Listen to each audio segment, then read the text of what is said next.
Jésus leur a dit, ne vous réjouissez pas de ce que les démons sont soumis. Réjouissez-vous de ce que vos noms sont inscrits dans le royaume de Dieu. Parce que beaucoup de ceux qui ont chassé les démons se retrouveront en enfer.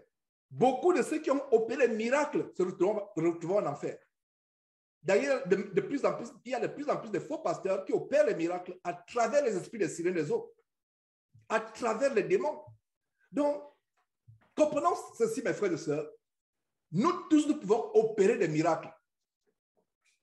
Le plus grand miracle, mes frères et sœurs, pour moi qui vous parle, c'est que je puisse être en vie ce matin et vous prêcher la parole de Dieu. C'est un grand miracle.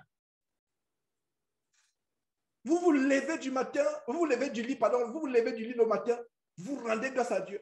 Combien de personnes ont été cambriolées dans votre vie? Pourquoi vous n'avez pas été cambriolé la nuit? Pourquoi vous n'avez pas été braqué la nuit par un voleur? Pourquoi vous n'êtes pas mort dans votre sommeil la nuit? Il y a des gens qui meurent dans leur sommeil. Il y a des gens qui se lèvent le matin, ils ne rentrent pas à la maison. Ils se retrouvent plutôt dans une morgue. Ça veut dire mort dans un accident de circulation, par exemple, ou un accident de travail.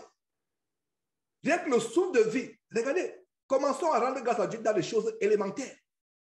C'est un miracle. Vous pensez que nous sommes meilleurs? Il y a des gens qui sont morts, par exemple, dans les accidents d'avion ou des accidents de voiture ou de travail ou subitement, qui sont peut-être mieux que vous et moi réunis aujourd'hui. Donc, quand on se lève le matin, rendons grâce à Dieu pour le plus grand miracle d'être en vie. Je dis, Seigneur, je suis en vie aujourd'hui, merci. Tu m'as protégé, ma famille et moi, durant la nuit. C'est déjà un miracle. Et nous allons voir que par notre foi, nous pouvons avoir des miracles. Les miracles ne sont pas réservés à chacun, à tel ou tel. Regardez un peu la parole de Dieu. Allons dans la parole de Dieu. C'était une longue introduction pour asseoir cet enseignement d'aujourd'hui. Et pourquoi cet enseignement est important?